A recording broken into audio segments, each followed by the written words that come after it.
ማናችንም የትኛውም ልምምድ ከእግዚአብሔር ቃል በላይ ነው የሚለኝ ሰው ይኖራል ብዬ አላስብም። የሚል ሰው አይጠፋም ባይባልም የሚል ሰው ግን አብዛኛው ምክንያቱም ሰዎች ይህንን ቃል ከጥቁሩ መጽሐፍ ልስበካችሁ ወይስ ከሰማይ እንደወረደ ብለውናል። ስለዚህ እነዚህ ሰዎች ምንድን ነው የሚያስቡት ማለት ነው? የእነሱ ትንቢት ከእግዚአብሔር ቃል ምንድን ነው ማለት ነው? የእነሱ ትኩስ ነው፣ ይሄ ያረጀ ነው ማለት ነው። ምንጩ አጋንንት ነው፣ የተመታ ነው። የትኛውም ልምምድ በእግዚአብሔር ቃል በታች ነው። በእግዚአብሔር ቃል ተመዝኖ እስከወደቀ ድረስ ይወድቃል። ሁሉ ነገር ይወድቃል። ሁሉ ነገር ወዳጆች፣ የእግዚአብሔር ቃል የጣለ ሁሉም ነገር ይወድቃል። ቸርች ውስጥ ሁሉ ነገር ይወድቃል። እግዚአብሔር ቃል እኩል የምናየው የለም፣ አስበልጠንም የምናየው የለም። እግዚአብሔር የተባረከ ይሁን። አገልጋዮችም ጭምር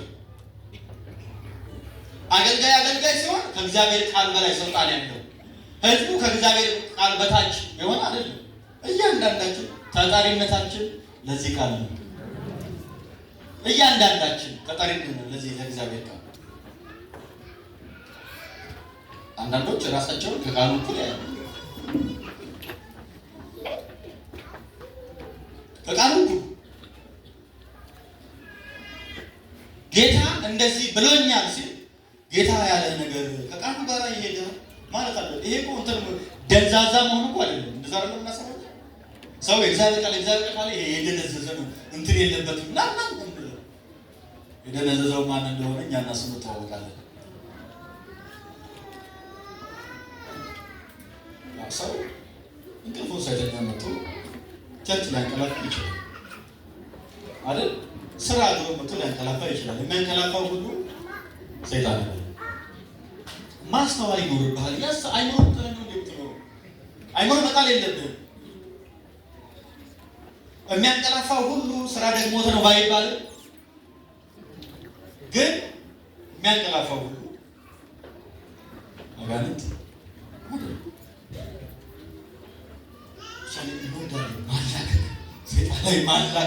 ማላክ ከኃላፊነት መሸሽ ነው። ህይወታችንን በተጠያቂነት ስር አናምነው። ዛሬ በነገር ሁሉ ማስተዋል ይስጣል። አለበለዚያ አይምሯችንን ጥለን መርከብ ያለ መሪ እንደሚሄድ ብዙዎች በእምነት ነገር ምን ብለዋል ይላል?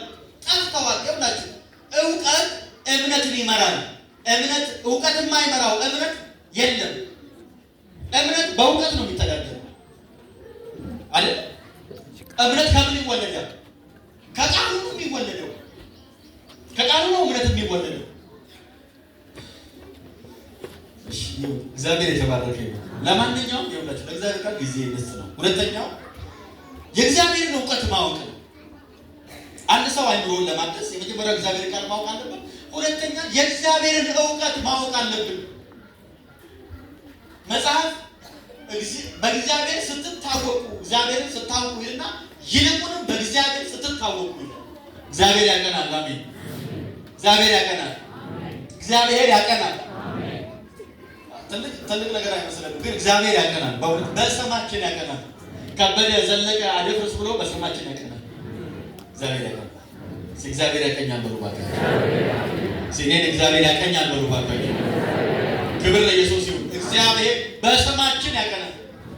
በስማችን የእግዚአብሔርን እውቀት ማወቅ ነው። እግዚአብሔር ስላንተ ምን አይነት እውቀት ነው ያለው ነው። ይኸውላችሁ እግዚአብሔር እኛን የሚያውቀን በክርስቶስ ነው አይደለም? ነው አይደለም? በቃ መታወቂያችን ክርስቶስ ነው። ጸድቀናል ብለን ስንናገር የማናፍረው ለምንድን ነው? መታወቂያችን ክርስቶስ ስለሆነ ነው። በአብ ፊት ኢየሱስ ይታያል። ስለዚህ እግዚአብሔር እኔን የሚመለከተኝ በክርስቶስ ነው። ይኸውላችሁ የትኛውም ስነ መለኮት ከእግዚአብሔር ተነስቶ ካልተብራራ በስተቀር ከሰው ተነስተ የምታብራራ ከሆነ ችግር ውስጥ ነው። ስለዚህ የስነ መለኮት ትምህርት የሚብራራው ከእግዚአብሔር አንጻር ነው። መዳን የሚብራራው ከማን አንጻር ነው? ከእግዚአብሔር አንጻር ነው። አንተ እንዲህ ያለ ብለህ ቃልን አልጠቆምብኝም። እኔ ለምን ድኛለሁ ስል ከእግዚአብሔር ተነስቼ ነው። ከጸጋው ተነስቼ ነው። ከሞተልኝ ጌታ ተነስቼ ነው። እግዚአብሔር የተባረከ ይሁን። ስለዚህ ስለ እያንዳንዱ ነገር እግዚአብሔር እኛን በክርስቶስ ነው የሚያቀርብ። በክርስቶስ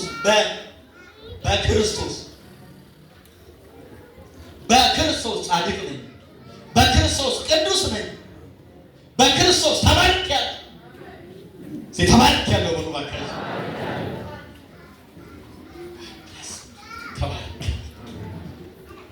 ተባርከናል። በክርስቶስ በሰማያዊ ስፍራ በመንፈሳዊ በረከት ሁሉ የባረከን የጌታችን የኢየሱስ ክርስቶስ አምላክና አባት ይባረክ። የሁለት ሰዎች አሁን ዘዳግም 28 ቸርች ውስጥ ይሰሙታል። ይሁን ጥሩ ነው ይሰበክ። ግን እነዚህ ሰዎች ያላስተዋሉት የዘዳግም 28 በረከት እስከ ቁጥር 14 ነው። ከቁጥር 15 በኋላ የእርግማን መዓት ነው ያለው። የእርግማን መዓት ሕጉን ብትጠብቅ ሕጉን እንዲህ ብታደርግ ራስ እንጂ ጅራት አትሆን ማለት ሕጉን ብትጠብቅ አበዳሪ ተበዳሪ ደስ ይላል እኮ እነዚህ አበዳሪ መሆን ማን ይቀራል? ደስ ይላል። ከዛ ቀጥሎ ቁጥር 15 ጀምሮ ሳነብ ምን ይላል? ተበዳሪ እንጂ አበዳሪ አትሆን፣ ጅራት እንጂ ራስ አትሆን ብሎ ነው ይቀጥላል። እስራኤል ይሄንን መጠበቅ አቅቶት ነው እድሜ ልኩን በድህነት የጨረሰ። መጽሐፍ መጣና በክርስቶስ አለ። አሜን ነው ወይ? በሕጉ ሳይሆን ይሄን ስታደርግ ትባረካለህ ሳይሆን በክርስቶስ በሰማያዊ ስፍራ በመንፈሳዊ በረከት የባረከን የጌታችን ኢየሱስ ክርስቶስ አምላክና አባት ይባላል። በክርስቶስ ተባርከናል። ይኸውላችሁ ለዚህ ጉባኤ ይጥቀም አይጥቀም አላውቅም፣ ግን ድሮ የሰማሁት አንድ እንትን ነው ምሳሌ ነው። አንዷ እንትኑን ሊጥ የምታስቀምጥበትን ክፍት እየተመቹት ብላት ስትሄድ ውሻ እየገባ እንትኑን ሊጡን እየጠጣ ትቸገራለች። ከዛ የሊጡ የሚቀመጥበትን እያመጣች ለቄሱ ሰጥና ውሻ ለከፈው ባርክልኝ ማለት ትላለች። እና ሁሌ ተደጋጋሚ እንደዚህ ታረቅ ቄሱ ሰለቸውና በቃ ዝም ብለሽ ውሻውን አንቺና የአፉን አንዴ ባርክ ልሸኝ ይችላል። በየቀኑ ባልዲ ከምታመጪ አንዴ ውሻውን ለባርክ ይኸውላችሁ እግዚአብሔር የእኛን ነገር አይደለም የሚባረከው፣ አንተ ራስህ ተባረካለህ በክርስቶስ። አሜን ነው ወይ? ስለዚህ እኔ የነካሁት ሁሉ የተባረከ ነው። እኔ ተለውጫለሁ አለ። እኔ ተለውጫለሁ። ስለዚህ የነካሁት ሁሉ ምን ያለ ነው? የተባረከ ነው። እኔ ያለሁበት ቦታ ሁሉ ምን ያለ ነው? የተቀደሰ ነው። ሲል የተባረከ ያለው ወልባክ ሌሎችን ያከሰረ አንተን አያከስርም። ሌሎችን የጣለ አንተን አይጥልም። ሌሎችን ያዋረደ አንተን አያዋርድም። ለምን? አንተ በክርስቶስ የተባረከ ሰው ነህ። እኛ ላይ ጌታ ሰርቷል። እኛ ላይ እኛ ተቀየረን። እግዚአብሔር ቦታ ቀድሷል። እግዚአብሔር የተቀደሰ ቦታ አለው የለውም? ይሄ ቦታ እኮ እኛ ስላለንበት ነው ቸርች ነው አይደለም? እኛ በሚሄድበት ነገር ደግሞ ጠጅ መጠጫ ሊሆን ይችላል። እኛንን ቦታውን የምንቀድሰው ለምን? ስለተቀደሰ። አሜን ነው ወይ? ስለዚህ ቅዱሳን በሄዱበት ሁሉ ያሉበት ቦታ የተቀደሰ ነው። ኢየሱስ ያድናል። እንደው ቢሆን ጥሩ ነው። ኢትዮጵያ በሙሉ ጌታ እንዲቀበል ቅድስት ሀገር ኢትዮጵያ ማለት ይቻላል። ለምን? ሁሉም ቅዱሳን ስለሆኑ። ግን አሁን አይቻልም። እኛም ከዛ ቤት አንድ ሀገር እየጎረጅን ኢትዮጵያ የተቀደሰች ምድር ናት። ኢትዮጵያ ቅዱሳን የሚኖሩባት ሀገር ናት። ግን እግዚአብሔር የተቀደሰ ቦታም ሀገርም የለው። እግዚአብሔር እኛን ቀድሶናል። እኛ ያለንበት ሁሉ የተቀደሰ። አሜን ነው ወይ? እግዚአብሔር አንተን በክርስቶስ ነው የሚያውቀው። አንተም እግዚአብሔር በክርስቶስ ወጣ። ስለ እግዚአብሔር ስለኛ ያለውን እውቀት ማወቅ እንዴት ነፃ እንደሚያወጣ ወዳጆች ነው። እኔ እንደዚህ ማለት ስብከት ስለማይሆን ወንጌል ስላልሆነ ስለማይጠቅም እያንዳንዳችን የራሳችን ልምምድ ነው ያለው አይደል? ወንጌሉን ብንማማር ነው ነፃ የሚያወጣል። የራሳችን ልምምድ ብናወራ ጥቅም ስለሌለው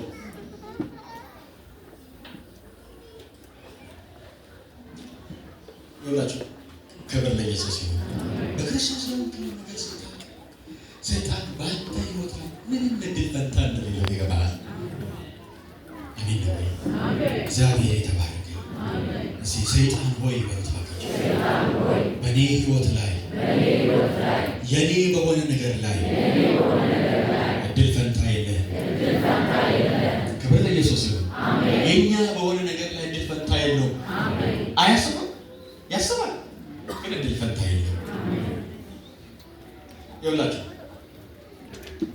የኤምባሲ ጥቅሙ ምንድን ነው? መጽሐፍ ቅዱስ እስራኤላውያን በወጡበት ሁሉ በየከተማው የመማፀኛ ከተሞችን እንዲሰሩ ታዘዋል አይደል? የመማፀኛ ከተሞቹ ዓላማ ምንድን ነው? እንደ ኤምባሲ ሆኖ እንዲያገለግሉ።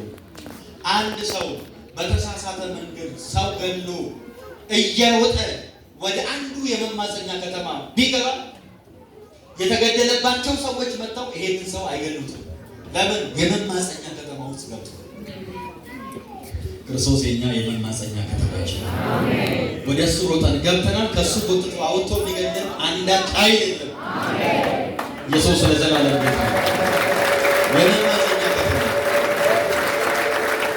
የመማፀኛ ከተማ አንድ ሰው የሆነ ጥፋት አጥፍቶ ድንገት ሮጦ አሜሪካን ኤምባሲ ቢገባ ሄዶ መንግስት የኢትዮጵያ መንግስት ከዛ ወጥቶ ሰውየው ማሰር ይችላል? አይችልም። ከዛ በኋላ ይሄ ኤምባሲ ውስጥ ነው ያለው። ድንገት ይሄ ሰውዬ ወጥቶ ከበር ወጥቶ በር ላይ እንደዚህ ምናምን ሲሄድ ቢያገኙ ይይዘዋል የኢትዮጵያ መንግስት። ከበር ሲወጣ በሩስ ክርስቶስ እንደዚህ ነው። አሁን እኛ ደግሞ ኢየሱስ የሚባል ኤምባሲ ውስጥ ነው። እሱ ስለሆነ ያለብህ አንተ ከሱ ጎትቶ የሚገል አንዳች ኃይል የለም ወዳጅ። ይህንን እመን። ስታምን ታርፋለህ። ስታውቅ ነፃ ትወጣለህ። እግዚአብሔር ዛሬ የጥበብና የመገለጥን መንፈስ በዚህ ጉባኤ ላይ እንዲለቅ ጸልያለሁ። ሃሌሉያ። የጥበብ የመገለጥ መንፈስ ያስፈልገናል። የእግዚአብሔር እውቀት ያስፈልገናል። እግዚአብሔር ይቀይረን።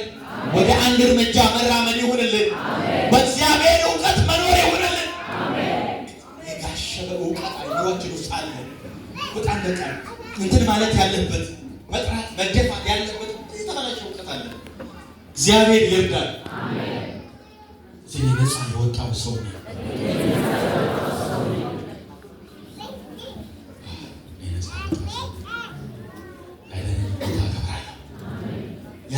ጌታ እናከብራለን። ኢየሱስ ጌታ ነው።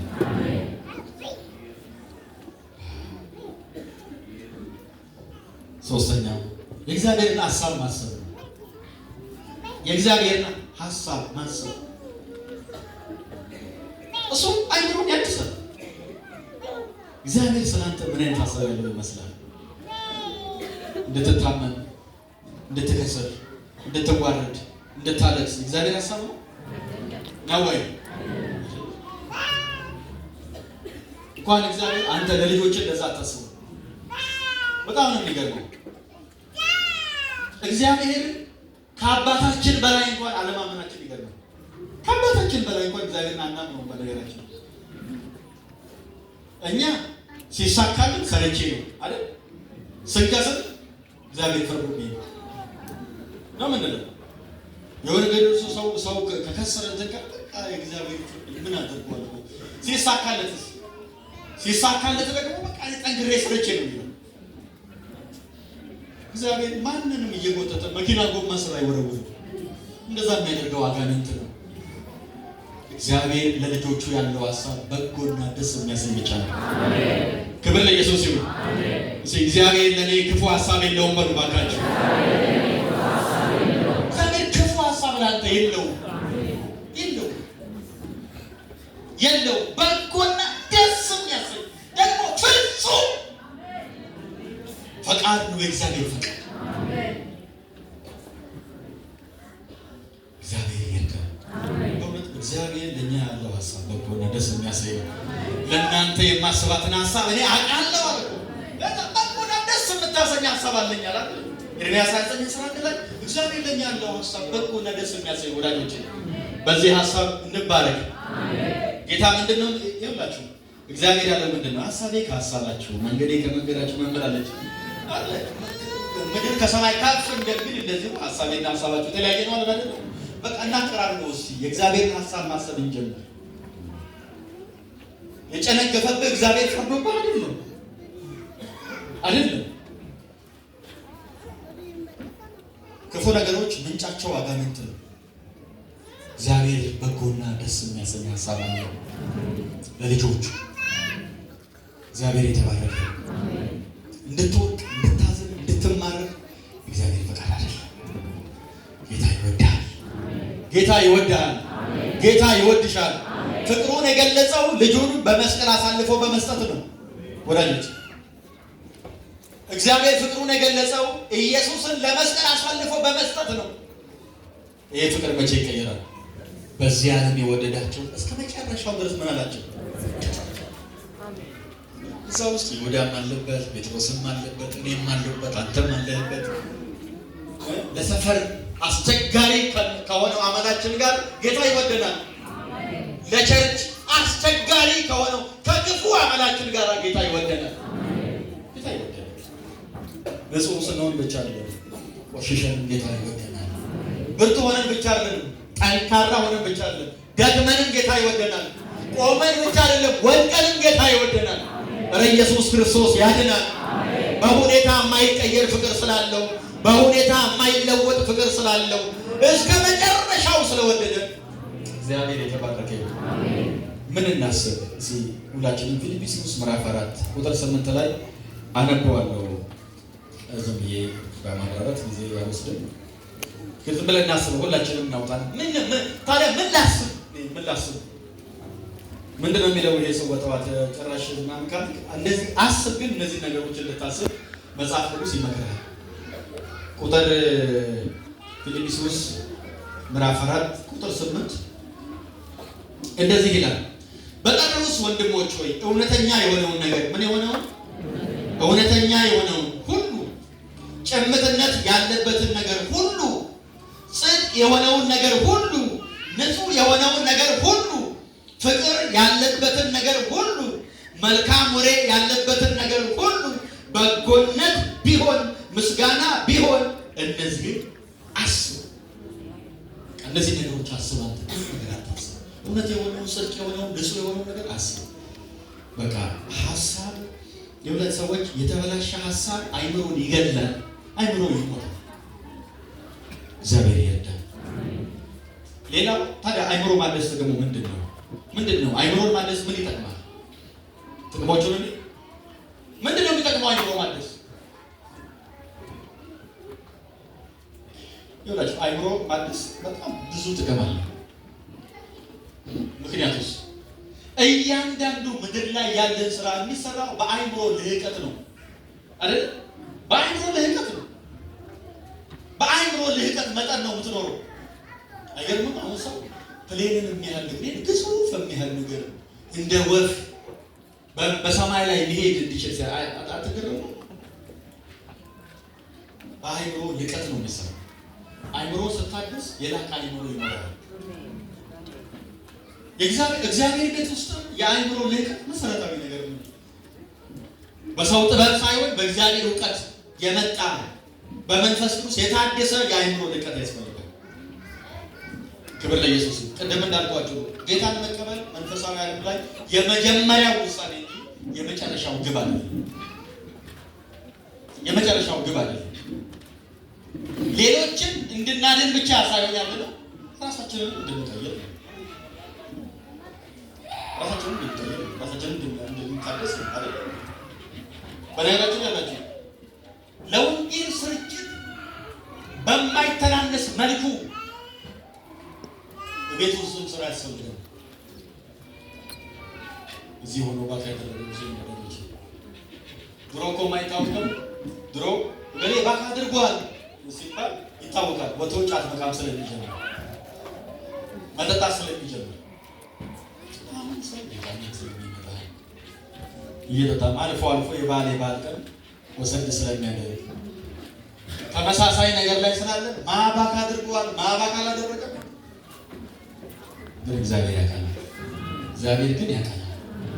ቸርች ውስጥ ቁጭ ብሎ እየጸለየ መንፈሳዊ ነገር እየተከታተለ ባክ ያደረገ ብዙ ነው። ለዚህ ምን ያስፈልገናል? ታድስ።